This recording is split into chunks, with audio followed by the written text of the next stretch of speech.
Saudação de paz a todos, esse quem vos fala é o seu irmão em Cristo, Ed Carlos Campos. Estamos aqui para mais um devocional da nossa EBD, Escola Bíblica Dominical, em defesa da fé cristã.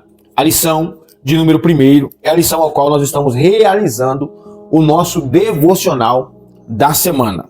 Quando as heresias ameaçam a unidade da igreja. E o tema do nosso devocional de hoje, a leitura diária, é este: as heresias podem ser internas, causando divisão na igreja.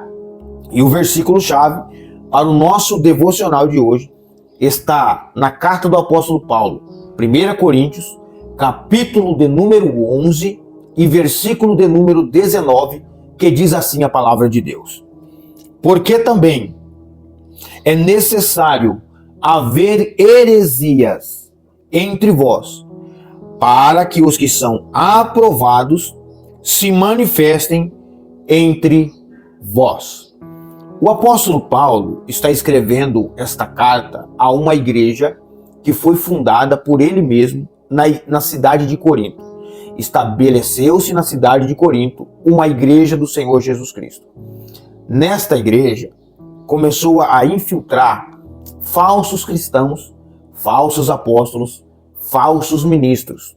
Mas o apóstolo Paulo já tinha avisado a igreja com antecedência, dizendo que surgiria no meio delas homens, falsos pastores, falsos ministros. Surgiriam do meio deles homens falsos com espírito enganador.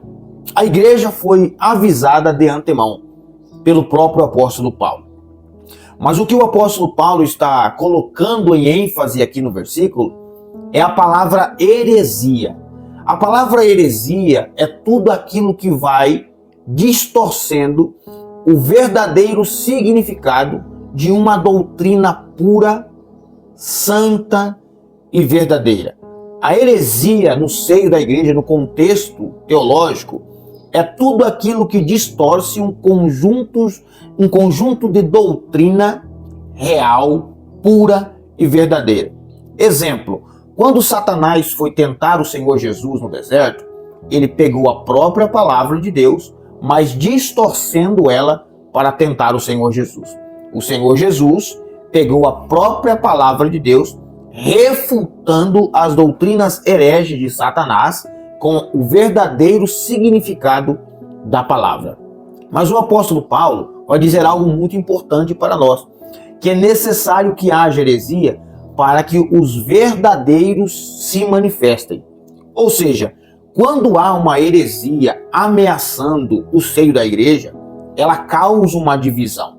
Por quê? Porque os verdadeiros cristãos, os cristãos piedosos, que estudam a palavra de Deus, que procuram interpretar a palavra de Deus de forma correta, buscando fontes confiáveis com relação à palavra de Deus, quando essas heresias começam a surgir na igreja, começa a ter uma divisão. Por quê? Porque na maioria das vezes o herege não gosta de ser corrigido.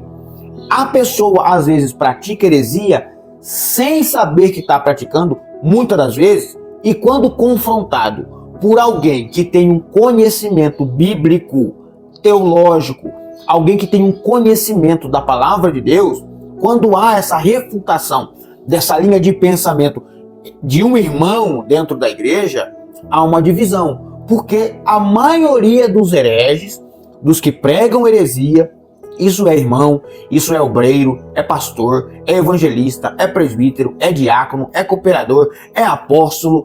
Quando eles estão falando heresias e quando confrontados, eles não aceitam. Por isso há uma divisão, porque os verdadeiros se manifestam. Os verdadeiros se manifestam refutando aquela heresia, aquele conjunto sistêmico que eles querem implantar dentro do seio da igreja. E aí é onde começa a ter a divisão. Mas Paulo diz que é bom, porque os verdadeiros se manifestam. Aqueles que conhecem a sã doutrina, a santa palavra de Deus, eles vão se manifestar e não vão aceitar. Nós não temos que ser conivente com herege, ainda que seja um nosso irmão em Cristo Jesus. A heresia tem e deve ser combatida no seio da igreja, porque a heresia mata mais do que qualquer doença física, porque a heresia ela causa entorpecimento na mente, ela mata tanto o corpo como a alma, ela cria no ser humano uma espécie de um cristão que pode levar outros cristãos ao erro também. Se fosse só um herege, beleza, mas acontece que herege tem poder de influenciar outros também a ser herege, juntamente com ele. EBD, uma escola onde você cresce intelectualmente e espiritualmente. A sua vida é uma dádiva divina.